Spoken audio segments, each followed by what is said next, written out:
Now it is my very distinct and high honor to introduce our commencement speaker for the class of 2016. On 2nd of October 2015, the UVM School of Business was renamed the Grossman School of Business in honor of Stephen Grossman, a 1961 graduate and a longtime supporter of the school. The $20 million gift from the Grossman Family Foundation funds 3 endowed chairs, in addition to providing resources to support teaching and program priorities as the school aims to become one of the top business schools in the nation and amongst one of the top MBA programs in the world.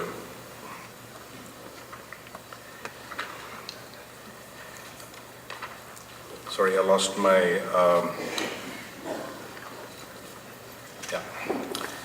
So, until the sale of his company in 2008, Stephen Grossman was the CEO of Southern Container Corporation, a manufacturer of custom corrugated packaging and a business started by his grandfather in 1904. You'll hear a little more about his journey in that business.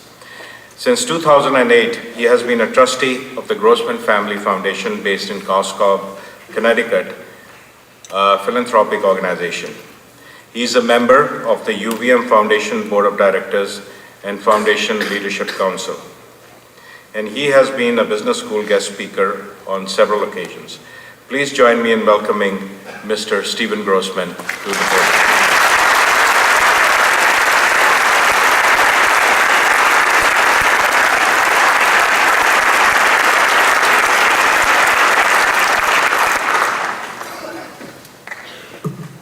Hello. Before I get started, I'd just like to relate a brief story that happened as Teresa and I were driving up. We drove up from Connecticut yesterday, and I was sitting in the car, and I turned to her and I said, "Did you ever think in your wildest dreams that I'd be making the commencement speech for the business school?" And Teresa looked at me and she said, "Stephen, you're not in my wildest dreams."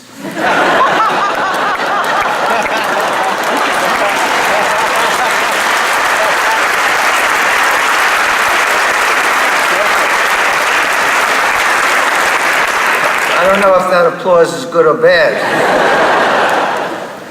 But this is an exciting day. And for me, it brings back memories of my graduation in 1961. And to give you a sense of the time and the things in the world that were happening, I looked up some of the issues that were going on in '61, and it's amazing how they correlate to what's happening today. I'll just read a few of them to you. In 1961, the U.S. broke diplomatic relations with Cuba. This year, as we all know, President Obama reinstated those relations.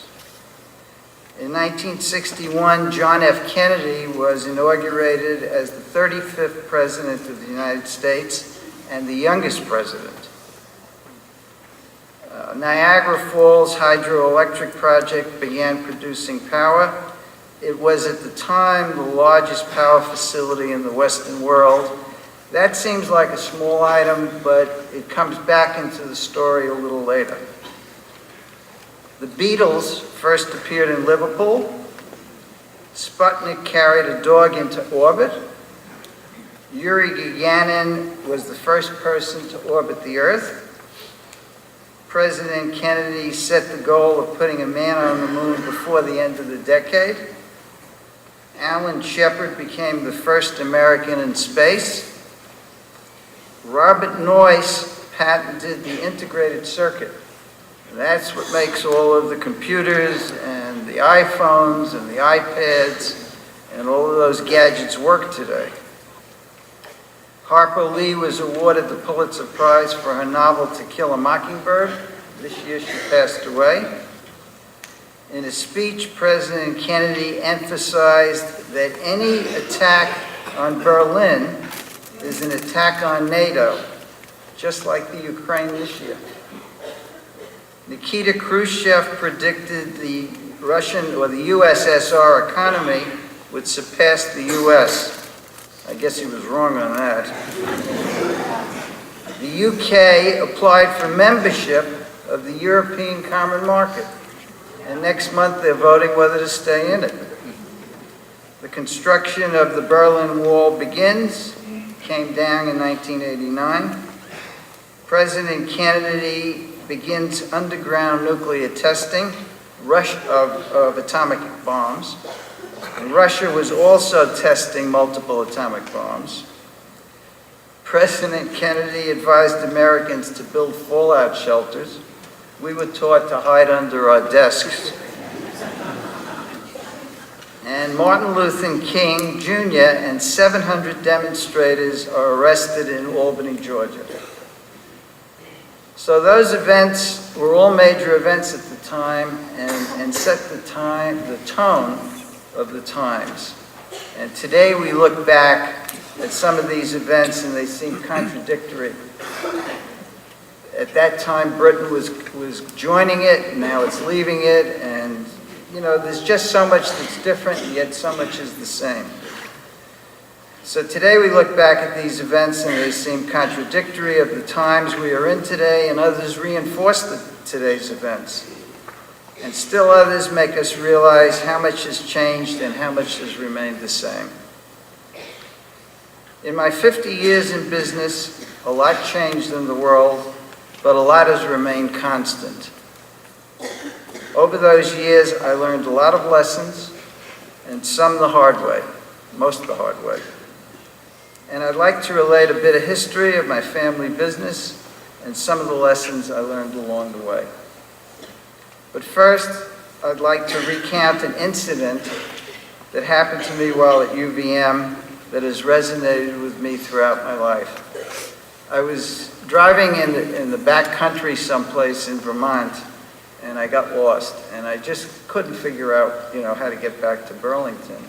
And I saw a farmer in a field on a tractor, and he was plowing it, and he just kept going back and forth and back and forth.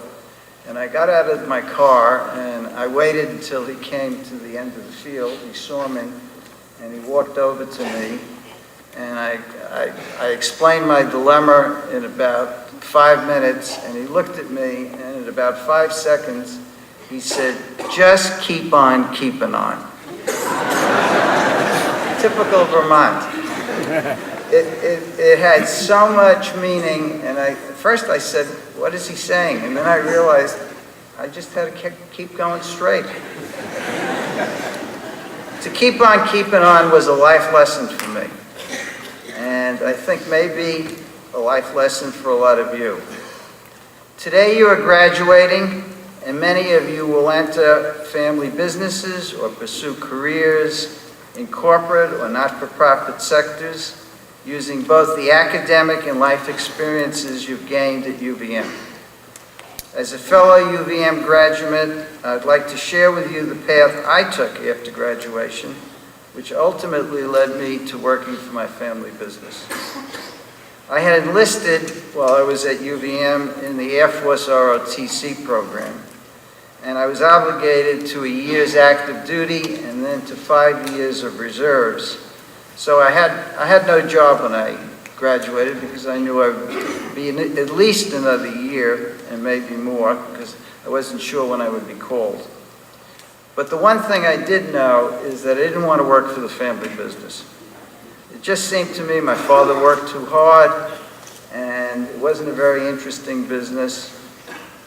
And they made corrugated boxes, and those are the big brown boxes with the wiggly middle, as compared to folding cartons, which are the thin kind of cereal boxes.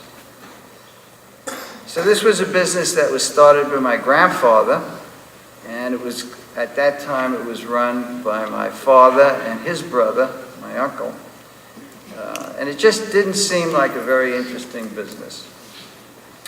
After returning from active duty, finding a job was not as easy, and after a few weeks, my parents suggested that I earn some money and work temporarily at the family business until I could find a full-time job. I figured I'd try it. You know, what did I have to lose? Besides, my mother said, if you don't find a job, I'm going to kick you out of the house. Well, those few weeks turned into 46 years. And during that period that I was living at home, I wondered how my mother and father had made it this far. They seemed to know so little, and I knew so much. Well, as time wore on, I realized how little I knew and how much they knew.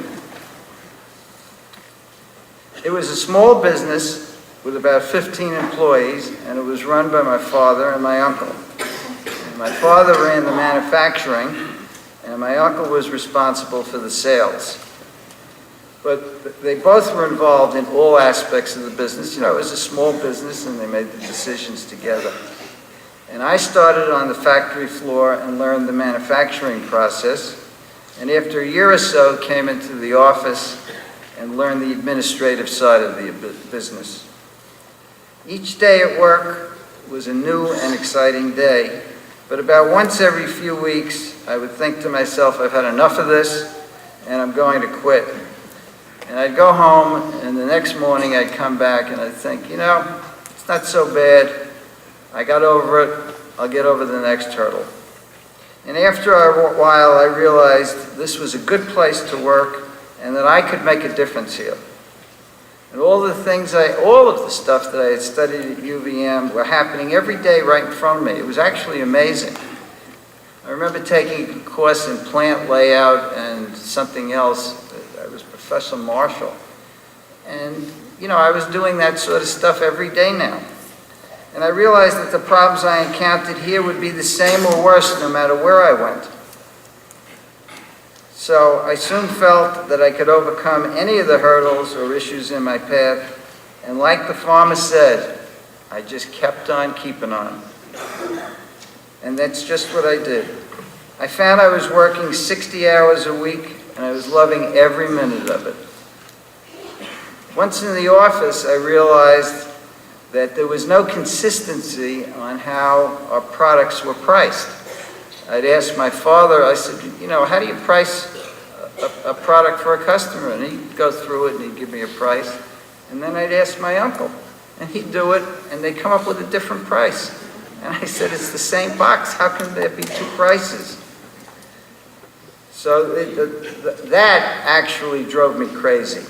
And I was determined to develop a unified estimating system so that everything that we manufactured could be priced the same. The other thing I learned was how important people were. Whether it's the customer, the office staff, the machine operator, people were the defining difference in business.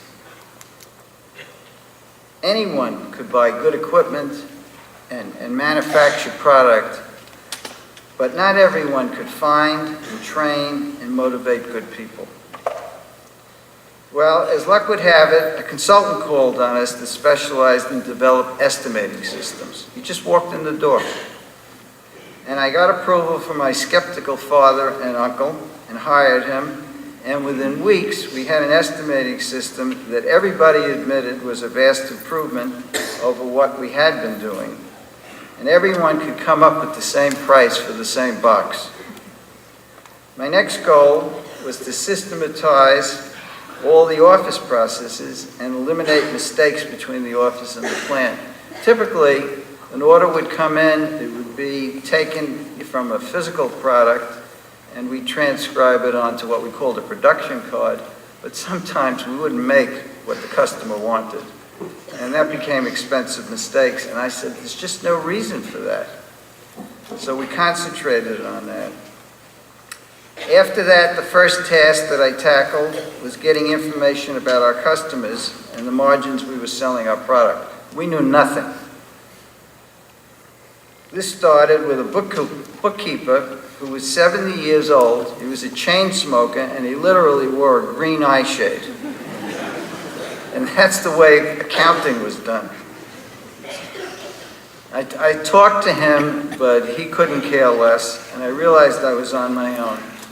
So I called up IBM and contacted them, told them what I wanted to accomplish. At that time, IBM what was called bundled, in the sense that they supplied not only the hardware, but they supplied the software. It was all part of the price. They sent me to school up in Endicott, New York, which was their corporate training center. At Endicott, you wore a white shirt and a blue suit, and there was no alcohol on the premises. It was like the Army, except it was a lot worse. In any event, the system they recommended and supplied was a 96-column tab card system. Those were the rectangular tab cards with the rectangular slots punched in them. And the equipment was all used. As a matter of fact, when we sold it and we traded it back to them, they sold it probably for about the 10th time down to South America, and it's probably still being used someplace 40 years later. I kept accepting more responsibility and was given more authority. And ultimately, the tab card system, which was not very flexible and labor-intensive, was replaced by a computer. And they supplied the hardware and the software again. The new system was called a System 360. And both of those systems literally took up a whole room. We had a conference room that we had converted to a data processing room, and today all of that could fit on a laptop. I learned from my father and my uncle, who acted as my mentors. One great aspect was that they were very different and approached business and people very differently. My uncle was an easygoing person who enjoyed cultivating people. My father was a lot less so. He was an accountant who kept the manufacturing and finances under tight control and instilled the concepts of quality, manufacturing efficiency, financial discipline, and growth in me. He used to tell me, if you don't grow, you'll get smaller because your competitors are going to continue to grow, and you will just get smaller because they will get bigger. So grow we did. My uncle taught me about sales and treating our customers and employees with respect and dignity. And my father taught me the manufacturing side. My brother joined the business in 1964. By that time, I had systematized most of the processes, and we felt we were ready to expand and build another plant.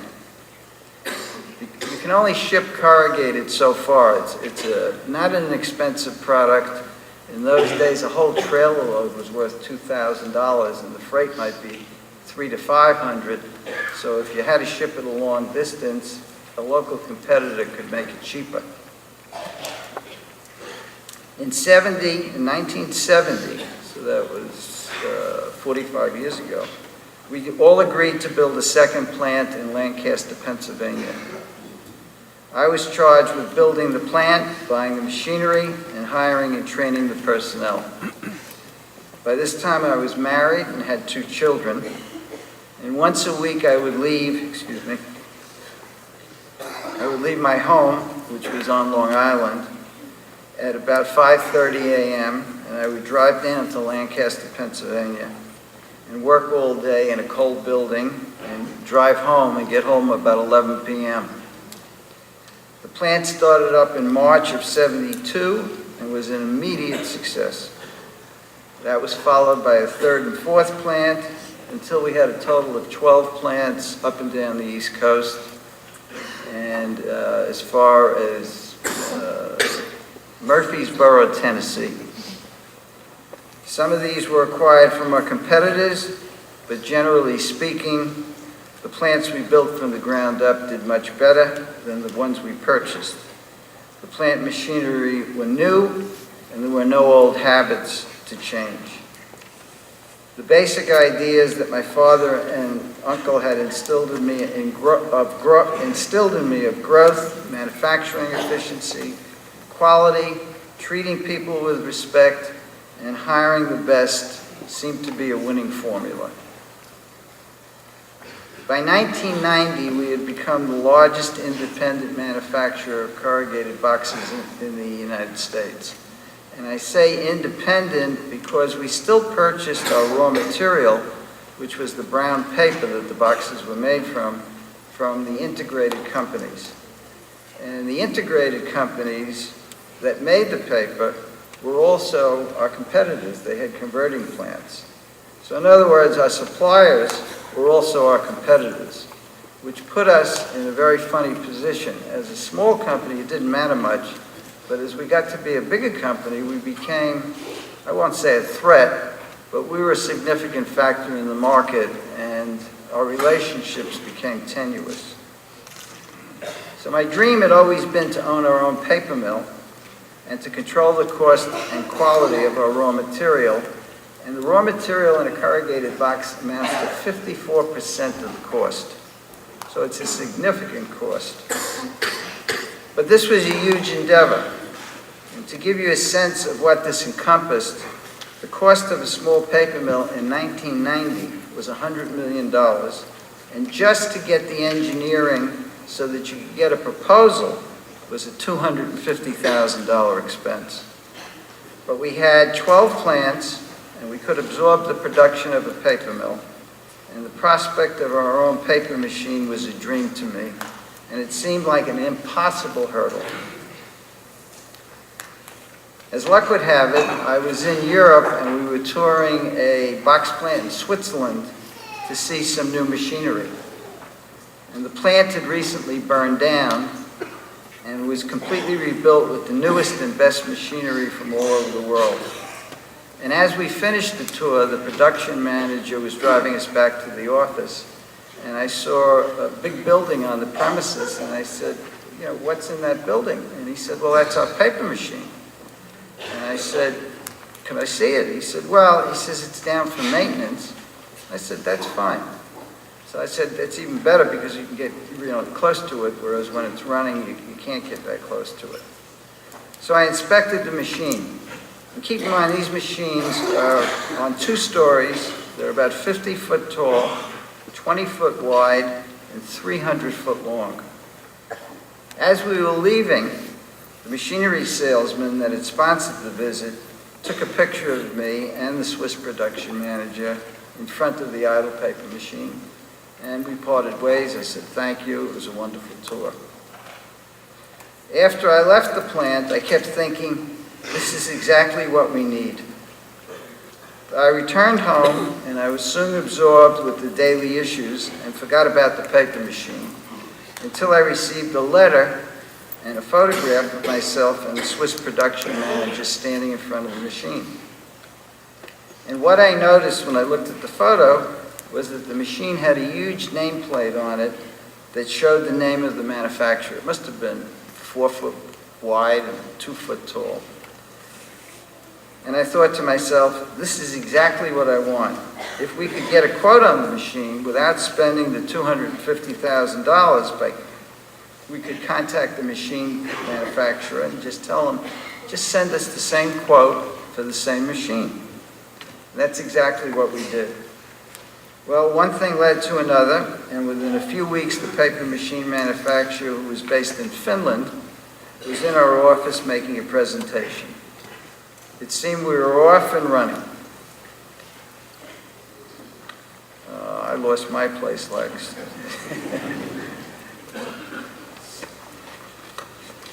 Here we go. The next thing we needed was land and building, and 1,000,001 other loose ends. It all came together, and we built the finest recycled paper machine in the United States. And we built the paper mill in the little town of Solvay, New York, which is right near Syracuse.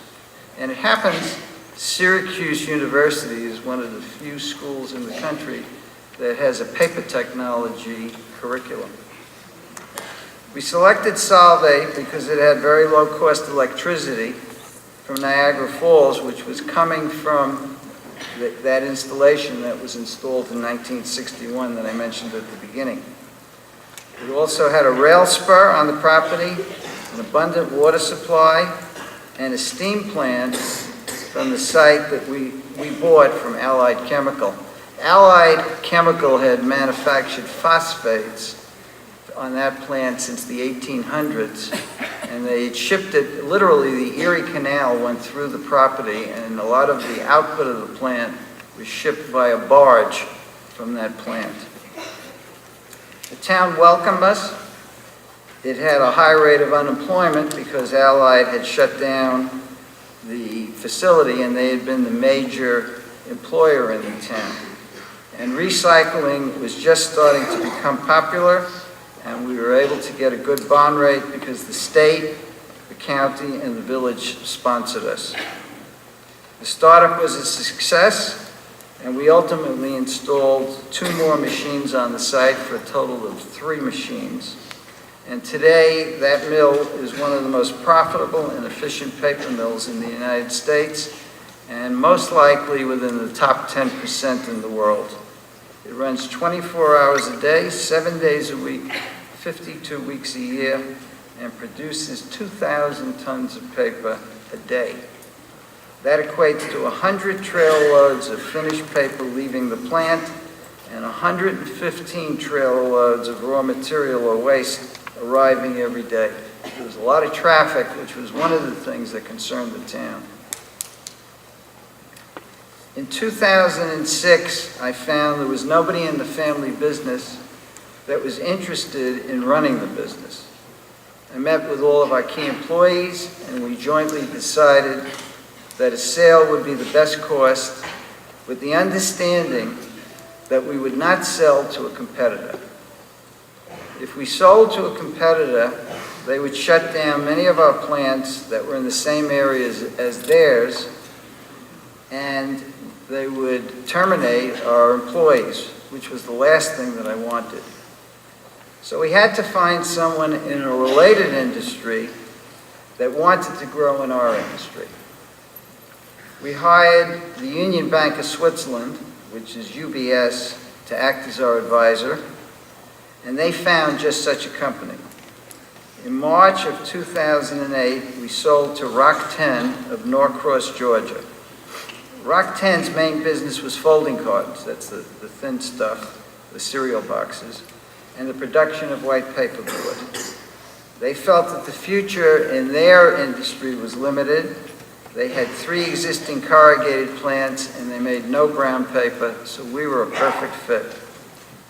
They also were willing to keep all of our employees and offered what I called my dream price, which was 50% more than UBS thought we could sell the company for. It was an all-cash deal. At the time, their stock was $12, and on an adjusted basis, today it's $70. Looking back, if we had taken stock, it would have been a much better deal, but I'm sure if we did, their stock would be $5 today. Today, they are the second largest corrugated box manufacturer in the world, second only to International Paper. All of our employees at the factory level and all of our employees at the management level maintain their jobs. Matter of fact, today, all of our executives run the brown paper division of, today it's called Westrock, because they ultimately took over a company called Mead Westvaco, and they took over a company called Stone. And they became the second largest in the world. The Grossman Family Foundation continues to provide educational scholarships for all the children of our original facilities. And that's the story of my company and my history with it. So the question is, what did I learn over all those years? It was 46 years. And whether you go into a family business or any other career, there are some important life lessons that I have learned that I'd like to relate to you. First, I had a lot to learn from my parents. They had a wealth of knowledge and gave me a set of values and guidelines that have served me well for 50 years. It wasn't easy learning from them, but it was worthwhile.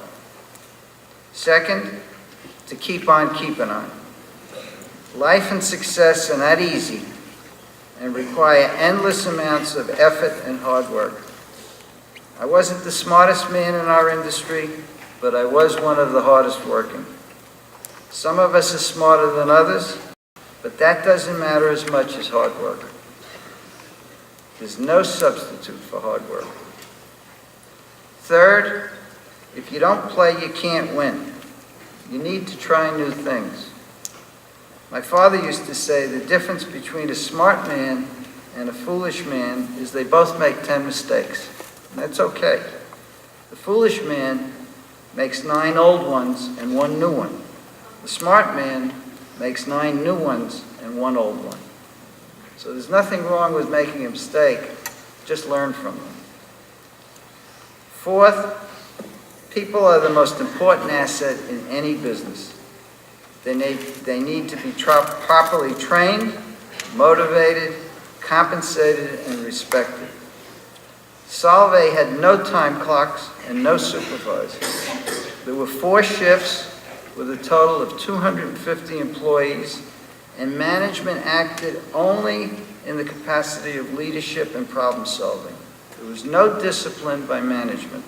The employees disciplined themselves, and they did a far better job than any management team could have ever done. There was no union. We paid the highest wages in the area and had the safest place to work. The plant with they had minimal supervision is probably the most productive paper mill in the U.S. and in most parts of the world. Fifth, total transparency and being ethical in all aspects of business. We would share all of our financial results with our employees, which was unheard of. Whatever you say or write, you should be prepared to have everyone know about it. Being ethical and direct seems hard at times, but it's the only way. There just are no secrets in business. Sooner or later, everything comes out. We never said anything we would not repeat to any and everyone. As my father used to say, your backside is always behind you. It doesn't change. Sixth, you need to love what you do. You'll be spending a lot of time at your chosen careers, and it needs to be exciting and challenging. If it's not, it becomes drudgery. It needs to be a labor of love. Seventh, your careers and your personal lives will suffer setbacks. We all do. A bad job, a bad boss, or a personal setback. The big issue is not what the setback is, but how you deal with it. Learn from it and move forward. I had many along the way. Just make sure they're different, not the same. And eighth, you need to give back to the system to help bring along future generations. When my father first started to explain this concept to me, I could not understand it, how we could give away money to various organizations when we needed every penny in the business to grow. Obviously, he succeeded in instilling the trade and thought process in me. I started giving to UVM after graduation. The amounts were small, and as time went on, as my capacity grew, I gave more. And when our business was sold, I took 1/3 of the share and created the Grossman Family Foundation, which is the foundation that has made this gift to your university possible.